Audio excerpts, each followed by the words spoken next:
Monique, are you there? Monique? Yes, I'm here. There we go. Awesome. There you are. Well, congratulations on the big victory. Thank it was you. cool. Were you? This seems to be a real. I mean, listen. We'll get to the treatment of the CWHL in a bit, but like, it seems like more people took notice of the league and of the Blades this season than in years past. Did you find it that way? Yeah, this is my first year, like, as a true post-grad and out of college after the Olympics, so... Pardon? Go ahead. Sorry. Oh, no, keep going. Keep going. Oh, sorry. But it's a great year, great change, and it's good to get games in when you're out of college now, and Markham did a great job. I think there was, like, 11 schools that came to our first 2 games against Toronto, so... Yeah.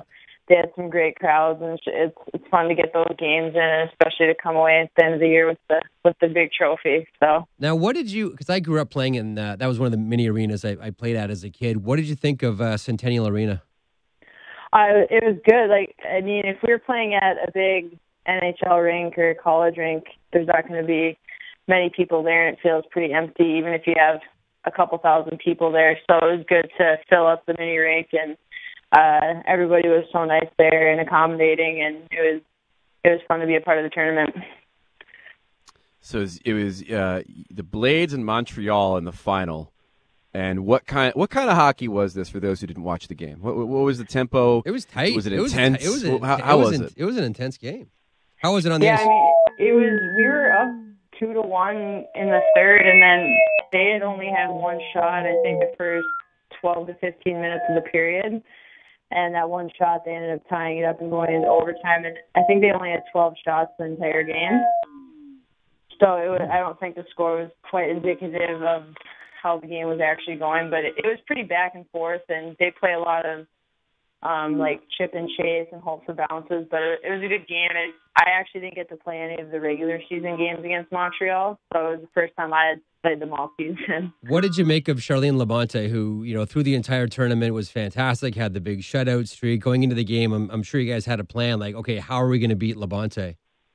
Yeah, I mean, I've played against her plenty of times when she's been on Team Canada, and so I know she's not easy to get a goal line. She's not going to let up a soft one, but we just knew we were just going to have to shoot the puck and get some secondary scoring and not have to rely on Decker and Nider to get all the goals. So it was good to see Janine Weber get that game winner. Let me ask you about Janine Weber too, because she's a rookie from Austria. She's a giant. I mean, she's a really, really big hockey player.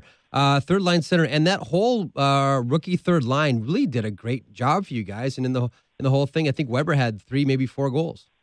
Yeah, she actually got 2 goals in the semifinal game against Toronto, and then the game winner, obviously, on Saturday. And I think one of the biggest changes we made this weekend is we asked Digit to put her in front of the net on the power play. Mm-hmm. And I think we had 5 or 6 power play goals in 3 games. So I think it kind of goes to show, like, you put her in the front of the net, and it just allowed us to create some space and get some shots on, and she did a great job and probably had her best games of the year. Yeah, she was. Did you ask her? Do you talk to her much about what hockey's like in Austria? I mean, it's not as if that national program is qualifying for the Olympics. Yet here comes this wonderful hockey player who, I want to say, Providence. Is that where she played? Yeah, she went to Providence, and I've actually had a couple conversations with her because my oldest brother plays in Austria.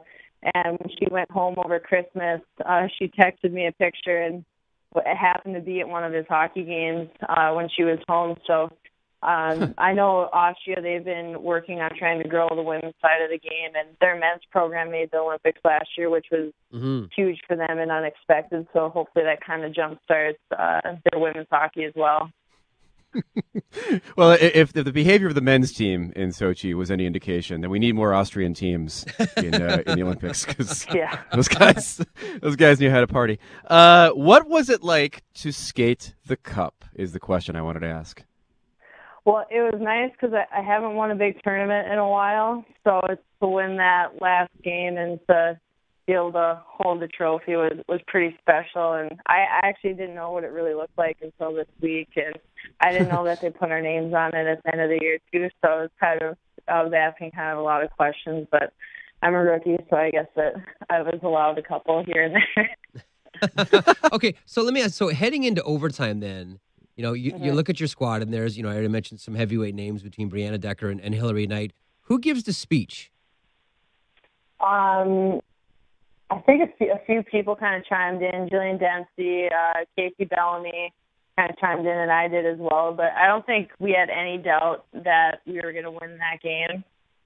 And I think they only got like 2 or 3 shots in the third period, so we knew we were carrying the play. And if we just kept at it and kept doing what we were doing, we were going to win. And if we lost that game, it was going to be because of a mistake that we made. So we just knew we just had to keep pushing the pace and keep playing our game. Yeah, and I was going to say, I can't imagine going into overtime with a Canadian team is really where you want to be, right? Based on wow. Wow. As an American, you say that, Greg. Wow. Well, come on, Monique and I know what's up. Listen, I shed just as many tears as they did when they lost that game, man. I've been dying to see a gold medal just like everybody else has. This is the worst. Mm-hmm. That's the thing about it too. Like, it's obviously an interesting league because you do have that intermingling of national team players. You have some Canadian Olympians on your team and that sort of thing too. I mean, obviously it's easy to play with them, but does it bring down some of the more contentious aspects that we've come to enjoy about women's hockey with the USA-Canada rivalry? Yeah, we were actually talking about that, a couple of us, because Genevieve Lacasse and then Tara Watchorn, who are both on the Canadian national team, were playing for the Blades, and so we were talking about that and how when you don't know them personally and on a personal level away from the ice and playing just in games against them, you hate them even though you don't know them type of thing. And then now that you actually know them as people and they have lives outside of hockey, pretty much all of us are friends and everyone gets along and we have a great time. So it creates kind of an interesting dynamic once you get to know all of them outside of the rink. Having said all that, how easy is it, and I ask this as a Canadian, how easy is it to hate Canadians and Canada every 4 years? Well, I'm actually Canadian too. I have a dual citizenship. Are you so dual? I have to watch what I say. Oh, I didn't know that. Yeah, my whole dad's side of the family still lives in the Alberta area, Edmonton, Calgary, and so Jocelyn and I, and then all my brothers were all dual citizens, so I have to be careful what I say on that one. I make some family members pretty mad. No, it's completely. If you're worried about losing your citizenshiip by saying the wrong thing, just keep in mind that our money is worth so much more than theirs right now. You could literally buy your way out of any situation. Well, that's true. We got because we don't get paid playing in the CWHL, but you do get a bonus if you win the league and then the Clarkson Cup, and so we're joking about that, how our bonus is going to be 80% once we exchange it.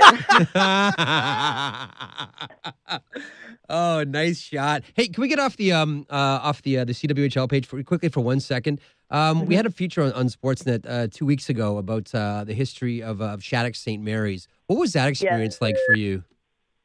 Shattuck was awesome. So I had 4 years with Coach Gordon Stafford, or Gordy, and so his son Drew just got traded to Winnipeg. He's been at Buffalo for a number of years, but going and playing at Shattuck was probably the best as far as a hockey change. It was the best decision for my sister and I throughout our career, and had a huge impact. And it was our first year playing girls hockey, because we've grown up playing boys hockey, and so Coach Stafford, probably my favorite coach I've ever had, and the best coach, and he's just awesome and knows how to develop players. And yet, me, my sister, Amanda Kessel, Brianna Decker, and has multiple players that have been in the national team pool. So I think it just kind of goes to show what kind of coach he is. Can I ask you about the boards there? Because I don't know that I've ever seen a more nicked up collection of boards at the rink. I think every puck that's ever went off the boards at Shattuck St. Mary's has left a scar. And it's as if they've never tried to, I don't know, change a board or cover them up or paint over them or anything. That's the most nicked up boards I think I've ever seen. Well, you might have to take that up with Rooster. He's the rink guy there, but yeah, I know they're pretty much black boards with like white speckles at this point. Totally, I know. Yeah, but they added the new rink. So my freshman year, Taves was on the boys team, and that team won a national championship that year. And I think every player on that team went Division I, except for maybe 2 or 3 players. And so you realize how good that team was. Oxbow was on that team as well. And so my freshman year was the first year they had a girls team win a national championship, and now they've won one at least every year, every other year since we've graduated. And so it's good to see the tradition carry over on the women's side. Because on the men's side, they've obviously been extremely successful over the past 15, 20 years. That's awesome. I'm going to hop back to the to CWHL for a second. Of course. First of all, I think the Blades' victory now twice in the last 3 years should necessitate a name change for the league. I don't believe that it's fair that true American champions and Patriots have to play in a Canadian league. But secondly, what do you need us to do? Whether it's the media, whether it's hockey fans, what do you need us to do to help make this league grow, to make it better? Is there anything that we can do from a grassroots standpoint to help you out next season? Well, I think as far as the grassroots level, it's been growing every year, and as long as that continues to improve, I think in the long run, women's hockey will improve and grow as well. But I think they need to get more teams in the Midwest or even out west, because right now you have all the teams are pretty close together except for the Calgary team. So I think almost what they could do is combine the Toronto and Brampton team and then try and sprinkle a team in the Chicago, Minnesota. You have Edmonton, Winnipeg, and try and spread out the teams, because right now everyone's in such a close cluster.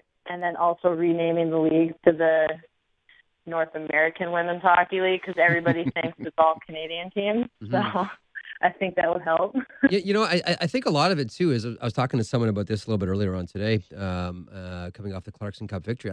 We were talking about how and there are some teams, Calgary gets involved, Toronto gets involved, but it's almost as if this league would almost grow exponentially if more NHL teams had their own women's team in this league and helped grow the game at that level. Just so girls who are watching hockey don't just have to watch the guys in the NHL, but can also have women to look up to? Yeah, and I think, I'm sure Brenda, the commissioner, and everybody else in the management type offices are thinking of different ways to grow it. But, I mean, if you look at the WNBA, they have all their teams are based out of NBA facilities, but their season is during the NBA's off season. So I almost wonder if they almost kind of create a situation like that where we're playing during the NHL off season, if that would almost help and maybe be able to help sustain and pay the players, because right now none of us are getting paid to play on these teams. So it's just trying to figure out the best way to do things, I think. Was it Weber who was asked about getting her stick in the Hockey Hall of Fame? And she said, I can't give it to the Hockey Hall of Fame, or else I'll only have one stick left. Oh my, I know, and it's even for some of us on the national team, it's tough getting new sticks all the time. Like I made sure I rationed out my sticks, so I went to the tournament with all new sticks. But even Bowie, I was walking past her in the locker room, she goes, "God, I wish you had a new stick right now." I'm like, oh man. And I can't talk because I get more. I get sticks to the national team, whereas most girls aren't in that position. But it would definitely help if people were getting sticks like we did in college. But last one for me, because here's what I'm going to advocate. Okay, a hockey blogger named the Hockey Broad from Chicago brought this idea up, and I'm putting my full force behind it. There is absolutely no reason why the Blades and the Stars can't play an outdoor game, be it a regular season game or exhibition game, before the Winter Classic when Montreal and Boston play at Foxborough. Awesome. It's a perfect venue. It's a Montreal-Boston rivalry. If you could dig up the old fossils of Montreal and Boston players to have an old-timers game, surely they can give you guys some ice time to play a game before the Winter Classic. That's my cause right now. Yeah, I mean, if they did that, I think that would be absolutely phenomenal. And obviously they're not putting in a ton of extra money if they already have the Bruins and Montreal there. So you would think it would hopefully kind of fall in line, and you would like to think that eventually in the near future that the NHL will somehow partner, give back to the women's game, because, I mean, right now as far as hockey goes, the biggest room for growth is on the women's side, and as far as USA Hockey is concerned, that's what's grown the most. I believe since the '98 Olympics is on the women's side, so that's where their new revenue has been coming from. So hopefully we see that. I don't know if it'll happen next year, but hopefully in the near future. Last one for me. I want to ask about what happened after the victory, namely A, where did you go, and B, who either wore the lampshade or started the conga line? Well, we actually had to bus back to Boston after the game. But how was the bus ride? We had a Molson lounge upstairs at the rink, and they supplied us with plenty of beer to go back on the bus trip. We didn't get back till about 6:30 in the morning, and then unfortunately they don't have a replica of the cup, so we weren't allowed to even travel back to Boston. Oh no! Oh no! We tried to sneak it on the bus and take it, but they came and took it from us. So, first of all, beer after victories like that is referred to as Canadian Gatorade, and I'm glad that you enjoyed it liberally. Listen, congratulations so much on the championship. We're really thrilled to broadcast the entire playoffs on Sportsnet, and the final really delivered. You guys were exceptional all tournament long. Congratulations! Enjoy the win. Thank you very much. See you guys.